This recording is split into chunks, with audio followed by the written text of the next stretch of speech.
I'm Martin Tyler, and you're listening to Harry Symeou.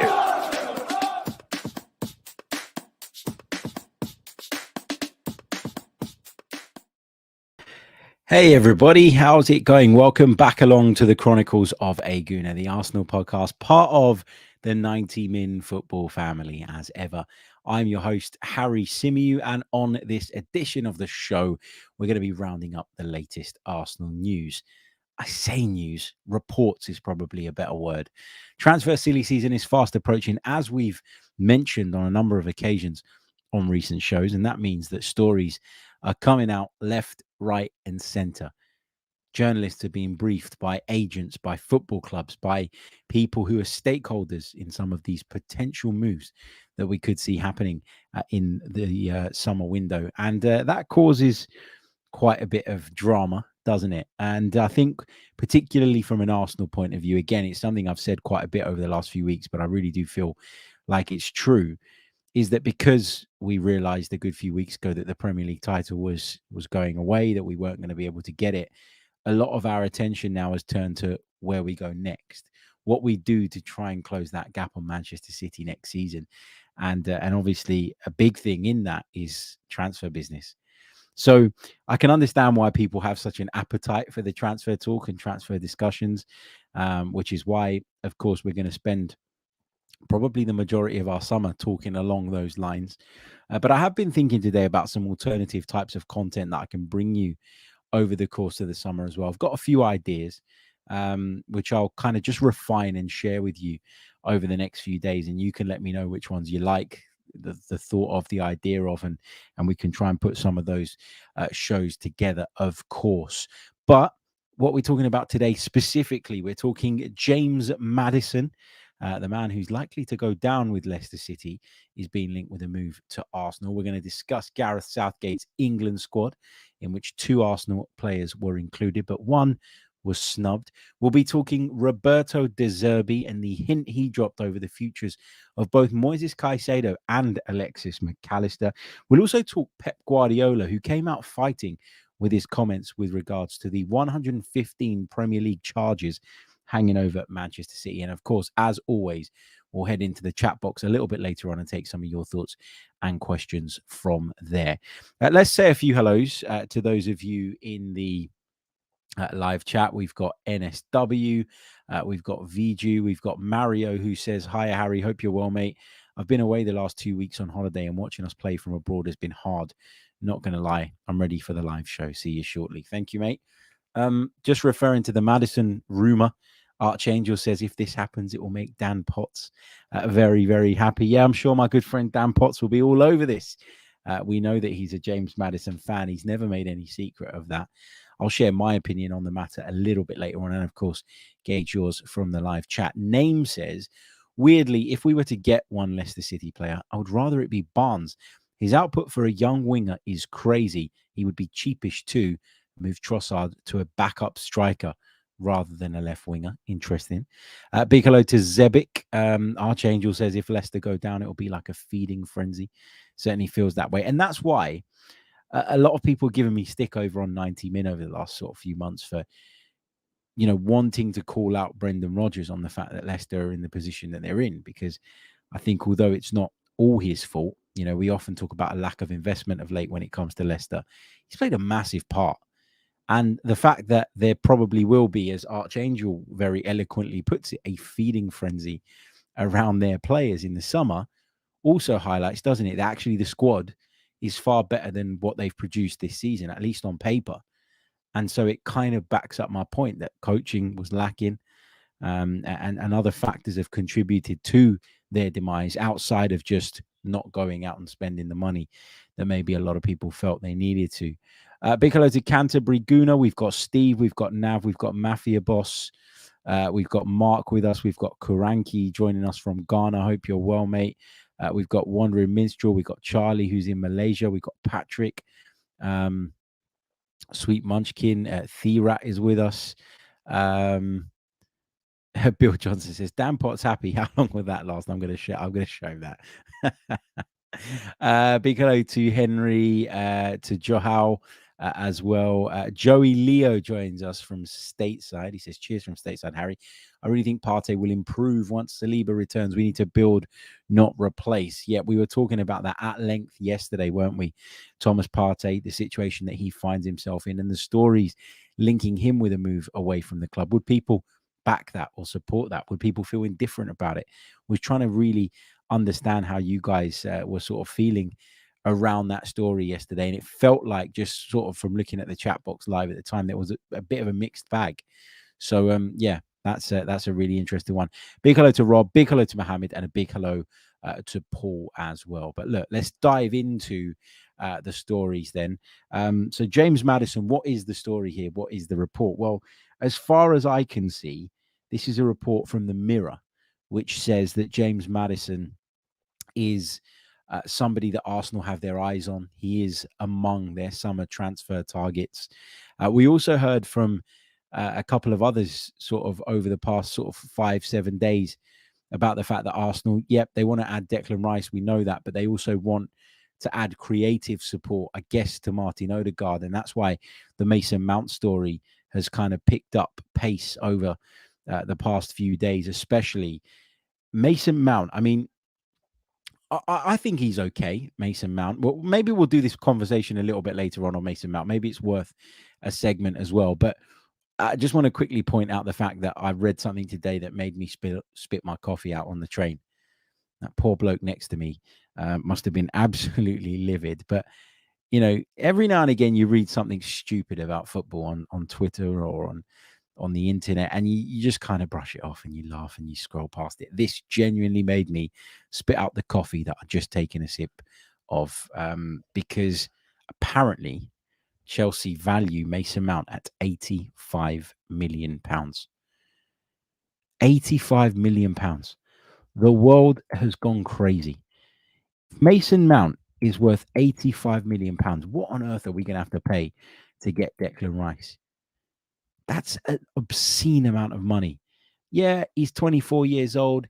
You know, he's proven that he can do it in the Premier League. He's had some really good, strong spells, and he's been really impressive for Chelsea. But his contract expires in June 2024. He's got a year left on his contract at the end of this season. So I tell you what, whoever cooked that up is on cloud cuckoo land. I saw a video posted earlier from Rory Jennings, Chelsea fan, and Rory said, I think the sort of caption that he put when he posted the video out was something along the lines of, if Mason Mount is allowed to leave, the Chelsea owner should be replaced. And I sort of replied to it saying, if Chelsea got the asking price of £85 million or whatever the hell it's supposed to be, Todd Boehly deserves a knighthood, because that would be absolutely bonkers.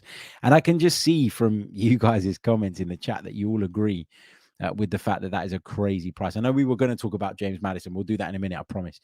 Got sidetracked by the Mason Mount sort of shithousery going around online today. Very few players, in my opinion, are worth £85 million. Mason Mount is definitely not one of them. Thierat says, I guess Chelsea are keeping Mount. Canterbury Guna says, Harry, if I were you, I wouldn't bother reading anything that the Mirror posts. Fair. Afsar says, 85 million. I hope you did an evil laugh like the one I did. Mafia Boss says, no way. Mason Mount, no way. HE says he is max worth £40 million. I agree with that. Paul says when he was in form, when he was on form, he was worth about £60 million on a good day. He's been out of form with a year left on his contract. He's a £40 million player at best. I think that's really important as well.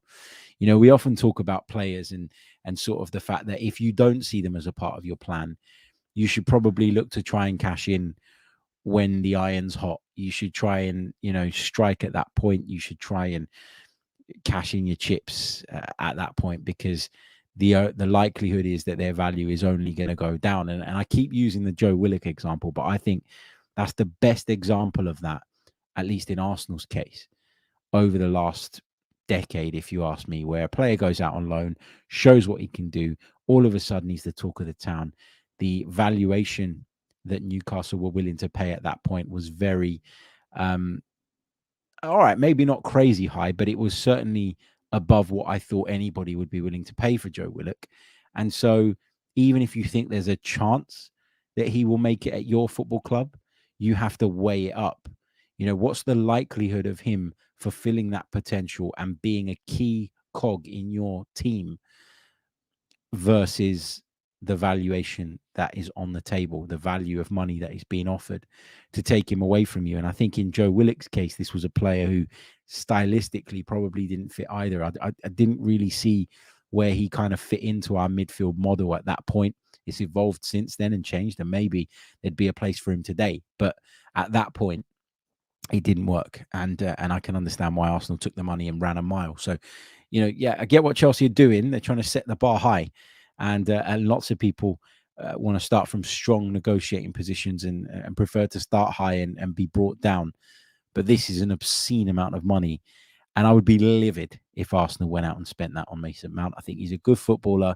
I think he could be a worthwhile addition to the squad. But as I said, when we first heard about this story, which was probably a month or two ago, the first thing I said was, all depends on the finances. If you're talking a reasonable amount of money, then I'm not definitely on it or all over it, but I'm open-minded, and that still remains the case. I can't be open-minded at the thought of paying £85 million for most players, let alone Mason Mount. But anyway, let's move on. Let's go back to the James Maddison thing, because I digressed from that. James Maddison, of course, according to the Mirror, is one of a number of players on Arsenal's list this summer. But that same report also says that Arsenal are willing to sell up to 8 players in order to fund what looks like is going to be another revolutionary transfer window for the Gunners. Now, if we just have a quick look at how James Maddison's season's gone so far, 29 appearances for Leicester in the Premier League. He started in 73% of their games. He's got 10 goals and 9 assists, 19 direct goal contributions in 29 appearances in the Premier League for a side that is struggling right down at the bottom of the division is really impressive. It is really, really impressive. Goal participation in terms of how much he's participated in Leicester City's goals in the Premier League this season. So that includes goals and assists. According to the Transfermarkt website, 39%. He has participated directly in 39% of Leicester City's Premier League goals this season. That is quite remarkable. He's not quite in that bracket that we normally look for or have looked for over the last couple of seasons, which has kind of been the 21 to 23. He's a little bit older than that, James Maddison. You're talking about somebody that is 26 years old. Again, another one whose contract situation probably means that he'll be available for less than he maybe would be under different circumstances. So his expires in June 2024, so just a year or around about that on his contract, give or take a month here or there, which puts Leicester in a position where they probably need to sell him now. The fact that they're probably going to be relegated as well is going to increase the need to move him on. James Maddison certainly isn't going to sit there and play championship football. You wouldn't think. I think he's done enough in the Premier League since he started playing in it, since he came from, was it Norwich City?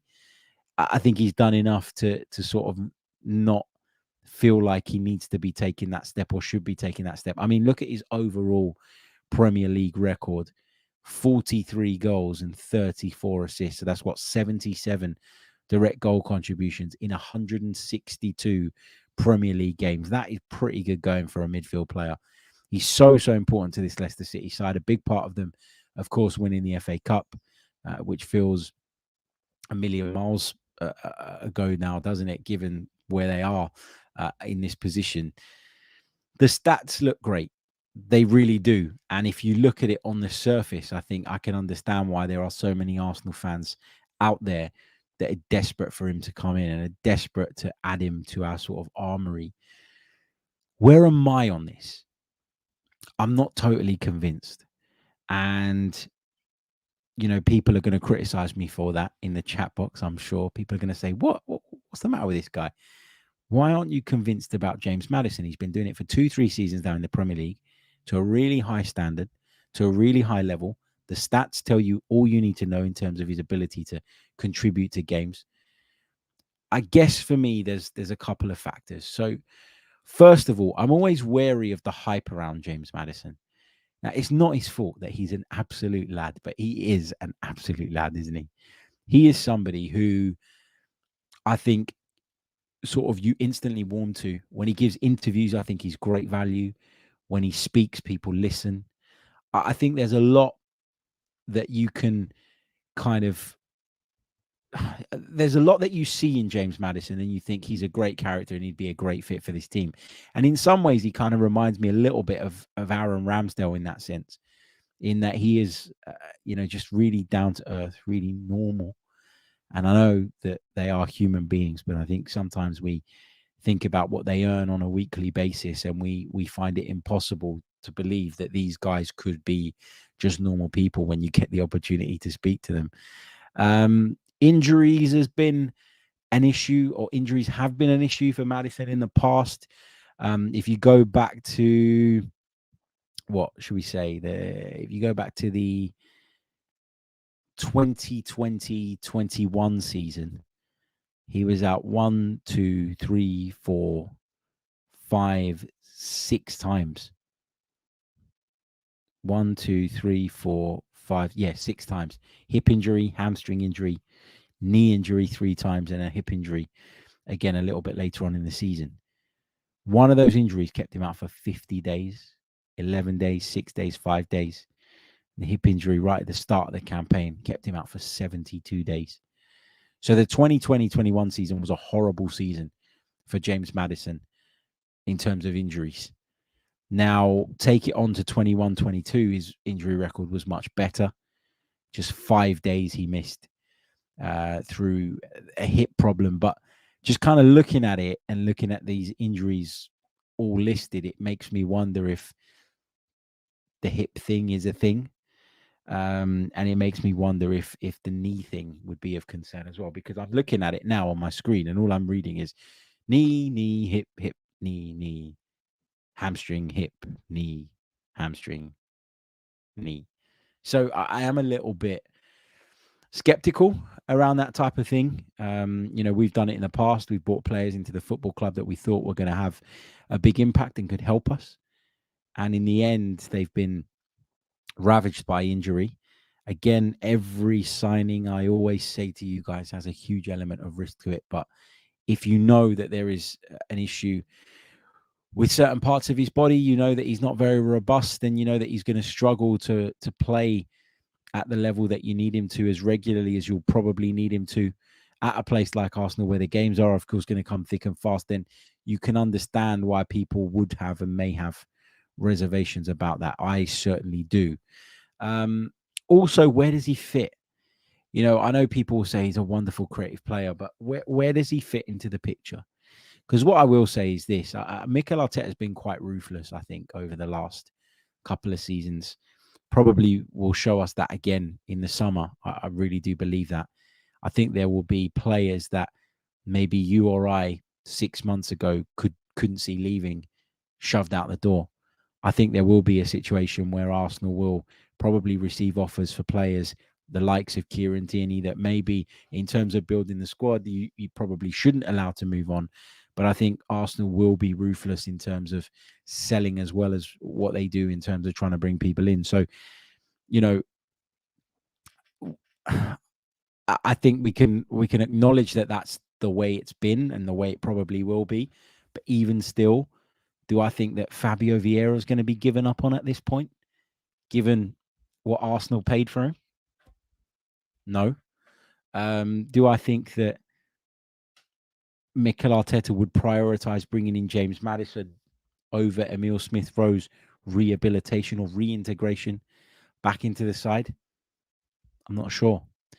And because there are players in those positions already, I think it would take someone that Mikel Arteta believes is an instant upgrade and someone who is capable of going to the very, very top to force him into making this move, or to force Arsenal Football Club into going out and spending big money on a player. I don't think you can play Maddison and Odegaard in the same team.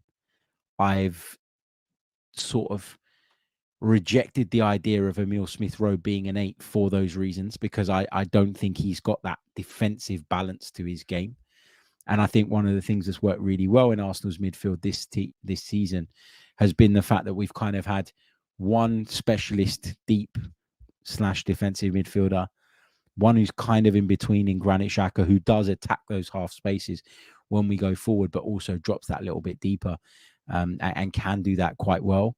And then we've had Martin Odegaard, who predominantly is there to create and is there to get up alongside the front line. So I think you risk disrupting that balance if you take Granit Xhaka out of there and you put someone in who doesn't have any defensive capabilities. And I would argue that James Maddison will struggle in that sense. I would argue that Emile Smith-Rowe struggles in that sense. I'd argue that Fabio Vieira, would struggle in that sense as well. And so I think we need a bit more of a box-to-box type midfielder if we're going to let Granit Xhaka go. Is that Declan Rice, or is Declan Rice potentially coming in to replace Thomas Partey? You just don't know. You just don't know. There is loads and loads of factors to consider. This is going to play out, over the course of the summer, and we're going to have to just keep an eye on this and see how it goes. I talked about Mason Mount at the top of the program. We talked about the possibility of Mason Mount coming to Arsenal. We talked about the fact that, it would depend on the price. But if the price was right, I think most of us feel that it's something that's at the very least worth exploring. But just as we're live on the show, as has been pointed out to me very kindly by some of you guys in the chat box, it seems as though Mason Mount will probably leave Chelsea, or, well, it says if Chelsea agree to sell. Mason Mount could be on his way, is probably a better way of putting it.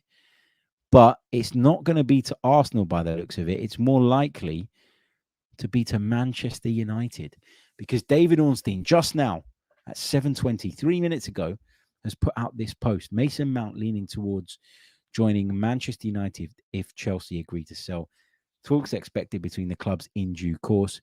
Other sides who have been pursuing the 24-year-old England international are aware of his preference. So that would mean Arsenal are aware, if you're to believe the reports that they're interested. That would mean that Liverpool have been made aware,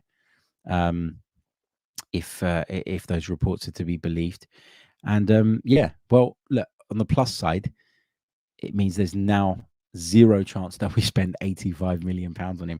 I'll tell you who would, though: Manchester United. I find Manchester United fans astonishing. I really do. They've been sort of banging the drum on the Manchester City situation, probably more than anybody, almost completely oblivious to the fact that their club are exactly the type of club that would do exactly this type of thing, which is spend an obscene amount of money on somebody like Mason Mount. They've got the track record to prove it. So, look, if that's what it's going to take to get him out of Chelsea, then I'd rather we stay away. And if his preference is Manchester United and Chelsea know that, then you can bet your bottom dollar that they're going to push this as far as they can in order to try and extrapolate the most amount of money from their England international midfielder. So, that's the latest on Mason Mount. Again, I'm jumping all over the place on this pod. I apologize. It's really disorganized today. But just going back to Maddison, I've highlighted a couple of things that concern me. A, where he fits. B, his injury record. And C, I guess, the amount of money it's going to cost to bring him in. I think right now he's an upgrade on Fabio Vieira. I think he would impact the team more than Fabio Vieira does today. I think he would impact the team more than Emile Smith-Rowe does, probably, as well, in terms of goals and assists. But having said that, do I think that Mikel Arteta is going to give up on those two players I've just mentioned at this point? Called him ruthless. He's been ruthless with some, but not with regards to everybody. So this is going to be a real test of that as well. I think this summer's market is going to be so interesting, isn't it? I was going to say I can't wait, I normally enjoy the beginning of a transfer window. I enjoy all the chat. I enjoy sort of drawing up my shopping list. I enjoy all of that side of it. But very quickly it becomes tedious, boring, and I get fed up of all the noise. So yeah, we'll have to see how it all pans out. But anyway, wanted to talk about that. Wanted to talk about James Maddison. It is just a report. It is a report that says nothing more than Arsenal have him on their list of players that they're looking at this summer. Going to take a very brief pause, bring you a quick message from our sponsors, and then we're going to talk the England squad. Don't worry, not the whole thing. It's boring as shit. We're going to talk about the Arsenal players' involvement in that. We're going to be touching on some very interesting comments from Roberto De Zerbi of Brighton. Brighton, who are in action tonight, by the way. This could have been a huge game for us. It no longer is. I'm going to be watching the Coppa Italia final instead. And we'll talk Pep Guardiola's comments with regards to the Premier League charges hanging over his club at this moment in time. Don't go anywhere. We'll be back in just a couple. Don't forget, this podcast is brought to you by the good people over at NordVPN, the virtual private network service, the best in the business. Sign up to NordVPN and get added protection when you're surfing the World Wide Web. Plus, there are a host of other benefits like being able to change your geolocation, which open up a whole new load of doors. What does that mean? Well, for example, you can access TV programs, streams, movies, subscriptions that aren't normally available in your region by changing your location on NordVPN. Most of you would have gathered by now, I'm of Greek origin, and I do from time to time like to dabble in a little bit of Greek television. But for me to watch the programs I want to watch, I'm unable to log into the iPlayers of those respective channels because they're blocked outside of that territory. So what do? I log onto my NordVPN, I change my location, and I'm able to do whatever the hell I want, which is amazing. Opens up, as I say, a whole new world to surf on the World Wide Web. It costs the price of a cup of coffee per month, which really is nothing. I could do with cutting down on the old Starbucks anyway. And if you sign up using the Chronicles of a Gooner discount code, you'll be able to get a huge discount as well as 4 additional months for free put on the end of your plan. It's www.nordvpn.com/Chronicles AFC, and the link is in the description below if you want to click right through. Now, to my understanding, this promo runs, as far as I know, at this time, at the moment of recording, this promo lasts for about 3 or 4 more days. So if you're interested in doing it or you have any questions about it, please do hit me up because I'm a user of this service and I can tell you all about it, the honest truth about it as well. But yeah, just be mindful of the fact that it does run out very, very soon. And this promotion will no longer be available once the expiry date passes. Thank you to NordVPN, as always, for their kind sponsorship. And let's get back to the football chat. Okay, welcome back along. Right, the England squad was announced today for the glamorous games against Malta and North Macedonia. Euro qualifiers, these games, which is even more bemusing. No, actually, it's not. If they were friendlies, I'd have even more of a moan about the fact that they're placed right at the end of the season. But I just don't understand how anyone can have any appetite after a long, hard slog of a season to go and turn up and play a Euro qualifier against, with all due respect, nations that England are going to wipe the floor with. Where is the motivation? Where is the incentive? I've always said that the qualification process is a mess because we get lots of games that are just completely unfair in terms of the teams that you sort of put up against one another. Often very one-sided contests. And anyway, I digress. Gareth Southgate announced his England squad today. Aaron Ramsdale included, Bukayo Saka included, as you'd expect. My God, he could do with the rest, couldn't he? Bukayo Saka, but still no place for Ben White. Now, this was interesting for me because over the last few weeks, we've read multiple reports suggesting that Gareth Southgate was going to reach out to Ben White and try and mend whatever issue they had over the course of the summer or winter, because the World Cup was in the winter, wasn't it? That led to Ben White leaving the squad. Now, we've heard all sorts as to why he left the squad. I heard it was family reasons at one point. Some people have refuted those reports. The truth is, I don't know why Ben White left the squad. But there were a number of people saying, as I say, over the last few weeks, that there was going to be an effort from Gareth Southgate's side to try and put that right and bring him back into the picture. Obviously, that's not going to happen for this gathering. It feels like a gathering. It's as easy as a gathering, isn't it, for some of these players?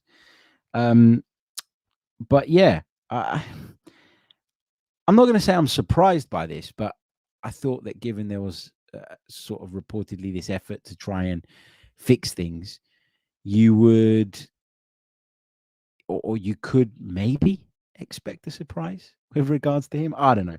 Anyway, but Ben White is not included. I'm glad. But the one that I'm upset about, and I shouldn't be upset because he's just signed a new contract, which we talked about at length, by the way, on yesterday's episode. Check it out. Mike Stavry of The Athletic joined me to break it all down. But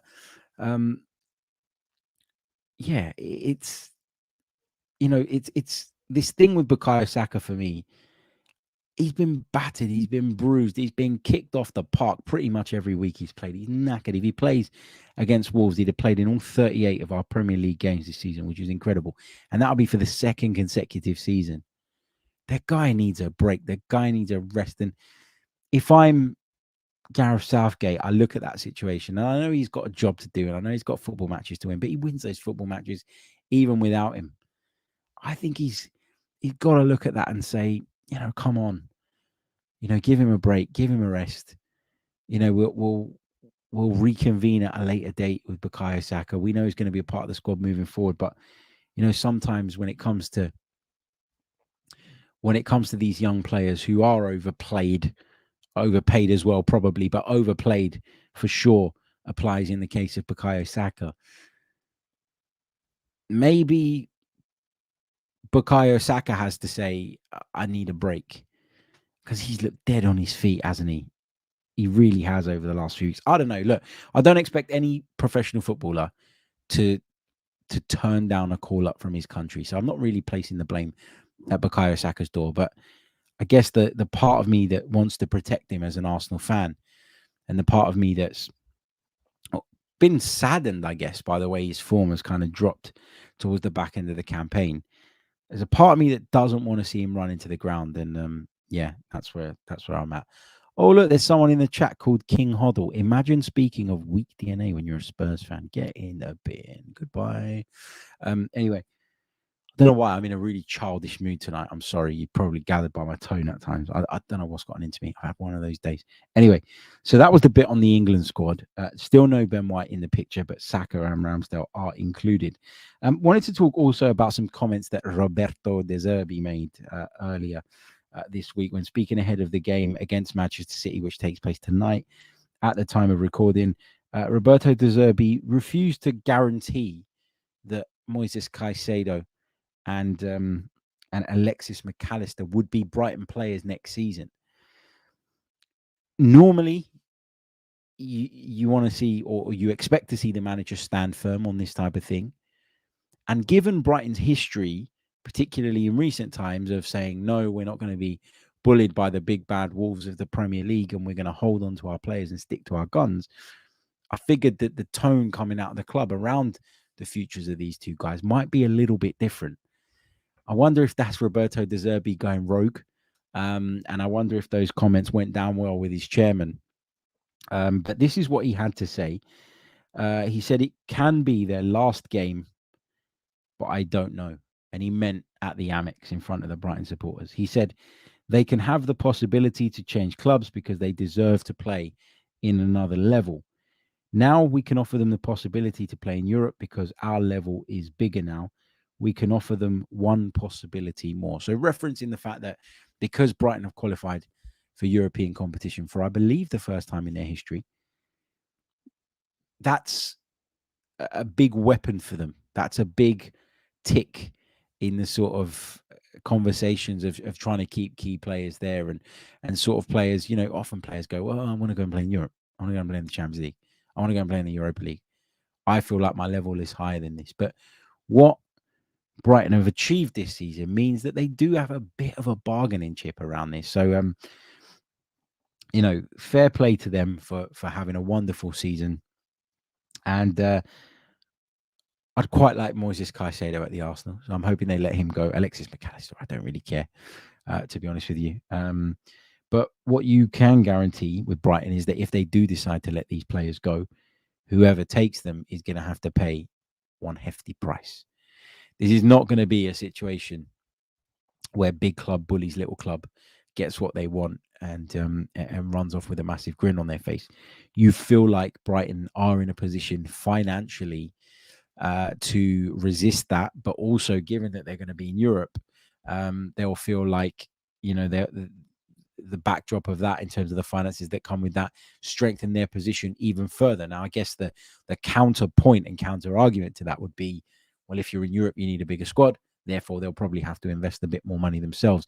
And actually, if they moved on one of these players, a Caicedo or a McAllister, for big money, that could go quite a long way, given how good they are at recruiting and the types of players that they're renowned for signing. But yeah, Brighton won't be bullied. So if we want Caicedo, if Liverpool want McAllister, whatever the rumours and stories are telling us, either of us are going to have to pay a lot of money to get those players out of there. But I just found it interesting that Zerbi would drop such a big hint like that about the futures of two of these big players. So yeah, I'm a bit surprised at that, I have to say. The other thing I wanted to touch on before we go into listener questions, but I'm going to encourage you to put those listener questions in now while we build up towards it, so that there are a few populating the chat box by the time I get around to it, was Pep Guardiola's comments, again, ahead of this Brighton and Hove Albion game. We'll dive into that in just a second, but if I could just ask you to please leave a like on the video. There's no reason why we shouldn't have at least 100 likes on the board. So please do so. Like, subscribe, the drill by now. Also, if you're listening on audio, please do leave me a review. It really, really does help in terms of, when people come across the podcast, when they find it, when they're looking for Arsenal content, they'll naturally glance at the views. And if they like the reviews, if they like those, then maybe they'll come along and join the community as well. So all reviews are greatly appreciated. But anyway, digress, back to Pep Guardiola, who I'm not going to quote him word for word, but basically said, come on, Premier League. Like, I hope you're not too busy. Get on with it and resolve this situation with regards to the 115 charges of breaching of the financial rules that currently hang over Manchester City's heads. Look, Manchester City are an incredible football team with some of the best players in the world, and in my opinion, the best manager in world football. They've got the best directors. They've got an ownership that really cares passionately about winning. So they've got loads going for them, okay? But there will be this question mark while these charges are hanging in the air. Unfortunately, the sad state of affairs and the sad reality is that even if they're acquitted, people will say, well, they just buried them in paperwork and found their way around it. And actually, they're probably still guilty of some wrongdoing on some level. That's what people will say. The issue is, or at least the comfort that City fans could take if this case was sort of tried and then, City came out on top, is, well, prove it. You couldn't, so back off. And now it's harassment, or now it's unfair, or do you know what I'm saying? But until that happens, people are always going to bring this up. And they won the Premier League last weekend, and all I've heard this week ever since then is financial doping, and financial doping. So you can understand why it irritates them, and you can understand why they want to why they want this resolved. But, and correct me if I'm wrong, because I might be wrong. I often am. Aren't Manchester City accused of having held up the investigation? Aren't they accused of having failed to cooperate for 4 years? Isn't that the case? Wasn't that on the list of charges? I'm pretty sure it was. In which case, don't you think it's a bit rich when your club is not cooperating and stands accused of 4 years of just kind of ignoring this Don't you think it's a bit rich to then come out and question the speed at which this is being handled? I don't know.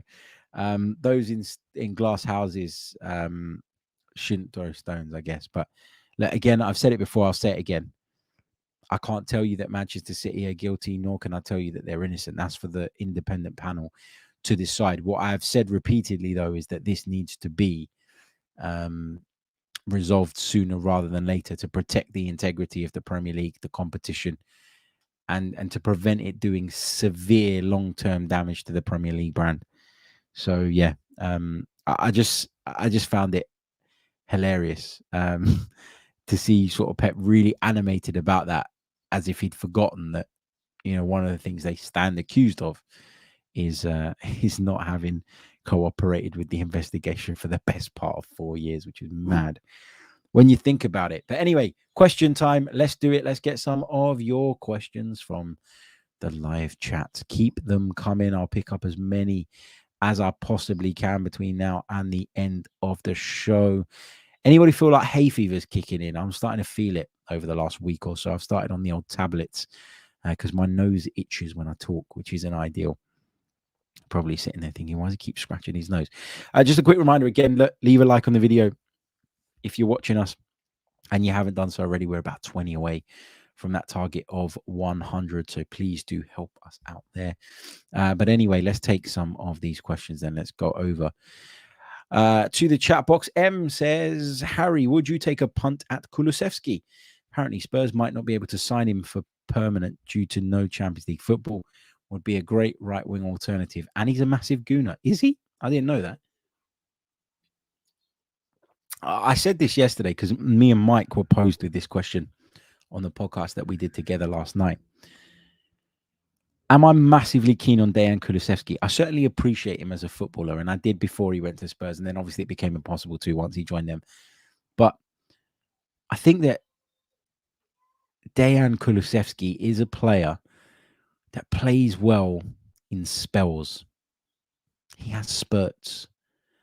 You know, he at times looks really, really good and like a world beater, and at times can look anonymous. And I've always felt that about him throughout the duration of his career. And actually, I think that's why he ended up going to Spurs in the deal that he did and not to one of the really, really big boys in European football. I think the fact that his form can be very hit and miss and has gone in upward and downward spirals throughout his career so far is a big reason as to why he finds himself in the situation that he's in. Obviously, when it comes to Serie A clubs dealing with Premier League clubs, there are financial motivations as well for the Serie A clubs to move their players in that direction. I get all of that. But yeah, I think his form can be hit and miss.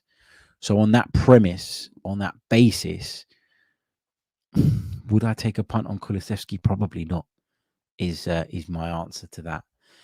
Halo says, do Arsenal have an official transfer model, you think? Or do you think it's age, transfer ceiling, wage ceiling, etc.? From everything I have seen, I haven't been able to recognize any pattern. So what Halo is asking in a nutshell is, do I think that Arsenal almost have like a tick list of things that they need to find in a transfer target to make that a decision that the club is going to support? I don't think there is specifics, but I think there is no, let me rephrase that. I don't think that each of these specifics that you've highlighted will be make or break on their own. But I think what Arsenal probably want is the vast majority of those things to look promising before they go and invest a significant amount of money on any individual. And I think that's the right way to go, is spending responsibly. For example, you know, you look at, I don't know, let's take Ben White, right? We spent £50 million on Ben White within a certain age bracket. The following summer, we spent £50 million on Gabriel Jesus, who was in a slightly higher age bracket. If we think that the player can help and the player will be a worthwhile addition, then Arsenal will do it, I think. But equally, when you're outlaying vast amounts of money, you want to protect those investments by making sure that the likelihood of you being able to sell them if you need to is there. And to try and turn a profit is obviously a bonus. I think when you sign a player, though, on a 5-year contract, for example, you you understand the depreciation point, that you might pay 50 million, get 3 seasons out of them, and then only get 20 million. But you haven't just got the 20 million back. You've got the 3 seasons as well. So what's the value of those 3 seasons? And that will be factored into how much they feel individuals are worth, as well as all the other factors. So, yeah, I don't think there is one particular thing that they look for in a player that is a deal breaker. But I think there will be a number of elements that they will look at, they will judge, they will assess. And from there, they will make the best possible decision, or take the decision as to whether it's worth the spend or not. But I get what you're saying. There hasn't really been a pattern, which kind of backs up my point that although we've tended to go for youngerish players, and we've tended to go for versatile players, and we've tended to do all of those things, none of those things in isolation are a deal breaker, I guess, is the way I'd put that. Zaki Hassan says, what are your thoughts on offering Reiss Nelson a 4-year deal? Is this because he earned it, or Arsenal want good value for him? Well, I think it works both ways, doesn't it? So I've said this a lot about Eddie Nketiah. When he got given the contract he did, people were like, what? You know, where the hell has that come from? You know, fine. The point here is that you're tying him down, which adds to his value. And at the same time, you are giving the player what he wants in terms of security. And yeah, sorry, I kind of lost my trail of thought here. I don't know why. I just went blanking up. Let me start that little bit again. Is this because he earned it, or Arsenal want good value for him? I think it's a bit of both. Okay, if you want to keep the player, then you're going to have to go beyond what you might feel is the right thing in terms of the length of contract. So let me put it this way. We talked the other day about Ilkay Gundogan, 32 years old, really, really talented footballer.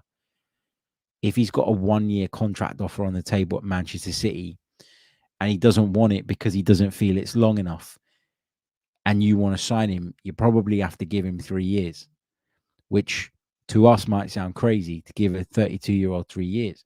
But sometimes you have to stretch that bit further and go beyond what you necessarily feel comfortable with to show that player and these people that you really want him, and therefore persuade him to come. To keep Reiss Nelson, we're going to have to offer him something significant. To give him a year wouldn't cut it. To give him 2 years at his age probably wouldn't cut it either, particularly if his game time is going to be as limited as it has been this season. So to keep him, you're going to have to really push the boat out, and you're going to have to say, look, mate, we really, really want you, in the way that we did with Eddie Nketiah. I think it was a 5-year deal, wasn't it? But that doesn't mean you're going to stick with that player, or have to stick with that player for 4 or 5 years, respectively. What it means is that during that period, you can sell them, and you might not get a lot of money. But in the case of Reiss Nelson, where you're not paying any transfer fee because he's going to be signing up again, essentially on a free, great. You know, anything you gain on him over the course of the next 4 years is more than he's cost you in terms of transfer fee. Okay, you've paid a salary, but you know, anything's a bonus because you're not comparing it to any amount of money that you outlaid directly for him. And the same was the case with Eddie Nketiah. Like, look, if Eddie Nketiah plays on the peripheries again all of next season, and someone comes in January or at the back end of the campaign and says, look, Eddie, you're better than this, mate. We want you to play first team football. And they come and knock on Arsenal's door and say, here's £10 million. Then that's basically paid off what we've outlaid in terms of his contract over that period of time. And in fact, it's less, because I think I calculated that it would be 15 million or something over the duration of his 5-year contract. So if you sell him after 2 years of that, then there's 3 years of that 15 million that you haven't paid yet, which means that actually you're probably going to make some sort of profit. So it's about protecting assets as well, but also sending that message to the player that you really, really want them. So I think there's a bit of both. I'm so sorry I went around the houses on that. I don't know why I had a bit of a moment where I just kind of went to say something and went completely blank, which is not ideal on a live podcast, but it's been a long day. It really, really has. Going to take a few more of your questions in just a second, but if I could ask you once more, please, final time, I promise, please do leave a like on the video. It really, really does help. And of course, subscribe to the channel if you're brand spanking new. Lovely Lion says, Harry, what do we do about Partey and Zinchenko? They went from being unplayable to probably the worst they've ever played in their senior careers overnight. I don't think that's fair necessarily. What do we do about them? Partey needs to refresh and go again next season. I still got faith in him that he can be an important player for us. I really do believe that. As for Zinchenko, has he got shortcomings defensively? Certainly, but he's been a big part of the reason that we've jumped up a couple of levels this season. So again, I don't want to hang either of those two out to dry necessarily. I think they're both players that have a future at Arsenal, despite the reports linking Partey with a move away. When I heard he was linked with a move away, I kind of went, oh, should we entertain this? Should we try it? Should we go to the negotiation table and see what's on offer? And then I heard it was from a couple of Serie A clubs, which means they're probably going to want to loan him for a year with an obligation to buy that they'll probably back out of somehow later on, or with an option to buy that they have no intention of taking up. So, no, I think we keep those players and we build on them. We don't necessarily have to replace everywhere. We have to build on what we have so that when, as happened at the back end of the season, players do drop off in form and people are going through difficult periods, you can take them out of the firing line, put somebody else in without it significantly damaging the level of your team and without it being something you're reluctant to do from fear of a real drop off in quality. So, yeah. This is a related one, so I'll just throw this one in there from Ojidek, who says, what do you say to people who say we should sell Partey? I would say to those people, for 3/4 of the season, Thomas Partey was Arsenal's most important and influential player, and the one that we could not do without above anybody else for 3/4 of the season. I don't think the final quarter of the season is enough to just discard him, throw him to the fire, throw him to the wolves. I think it's unfair.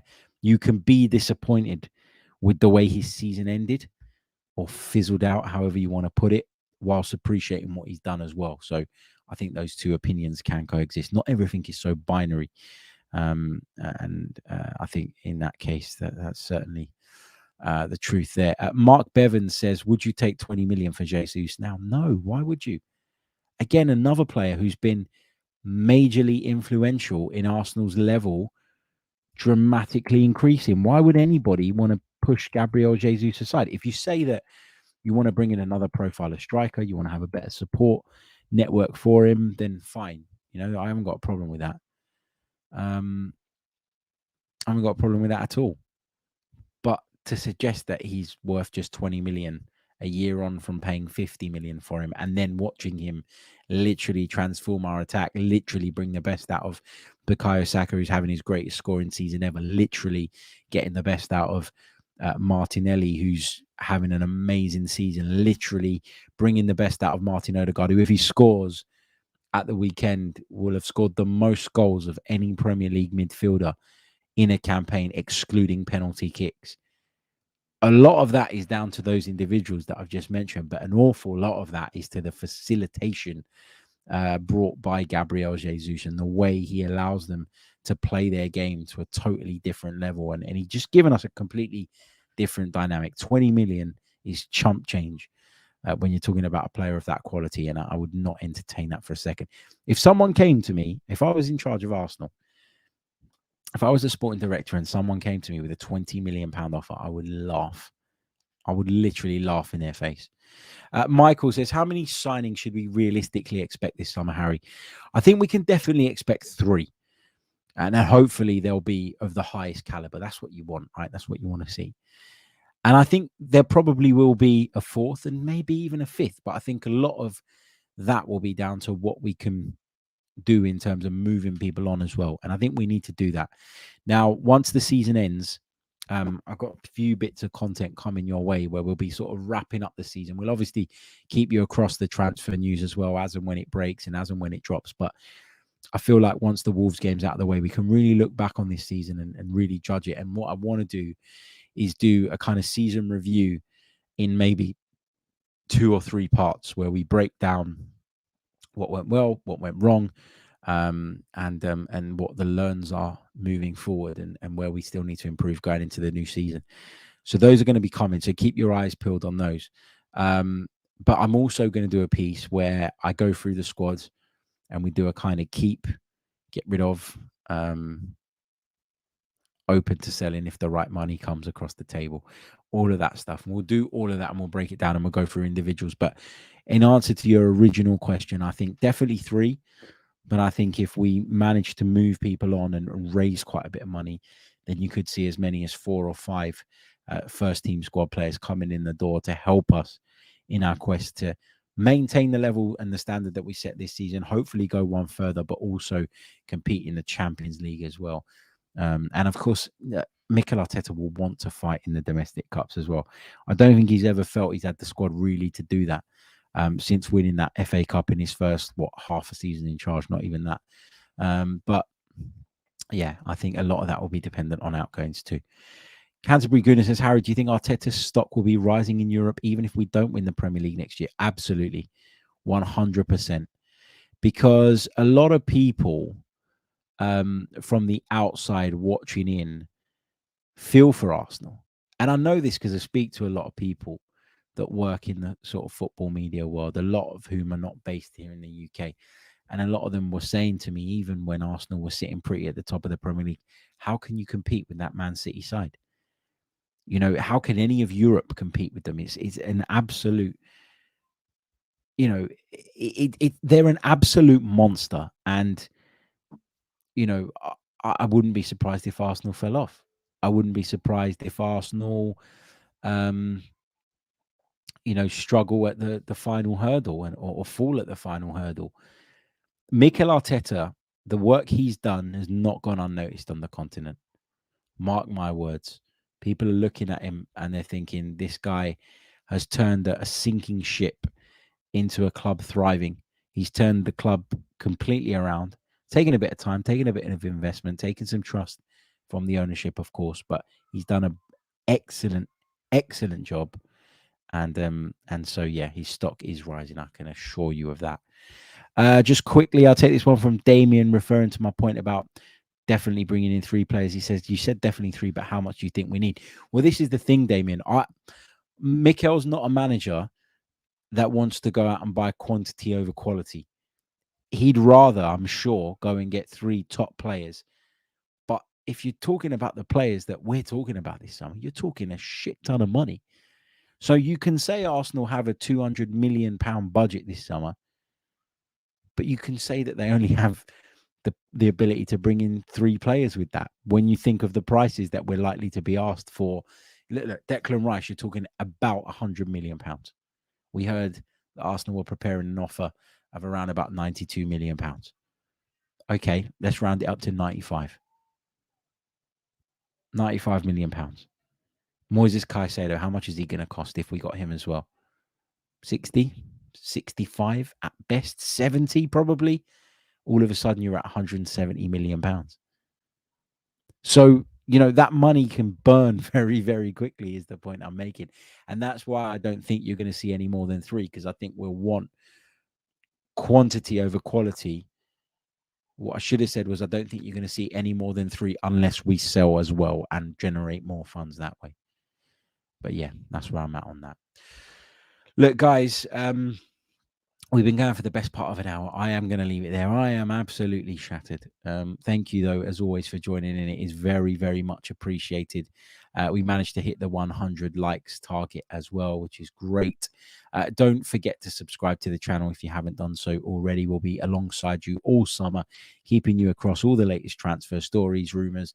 We'll also be bringing you some various other strands of content as well, which I'm very much looking forward to doing when I've got a little bit more time. My weekends are going to be free, which is the most important thing. over the course of the summer because I won't be at games, which is great. Well, I say it's great now because I'm burnt out, but after 2 weeks, I'll be bored shitless. And when my wife's telling me to cut the grass and God knows what else, I'll be wishing I was at the football. But you know what I mean. You know what I mean. So yeah, thank you as always. Leave a review if you haven't done so already and you're listening on audio. Check out NordVPN. The offer still has a few days to run, as I say, and I'll see you all soon. Any questions about it, give me a shout. Until next time, take care. I'm Martin Tyler, and you're listening to Harry Symeou.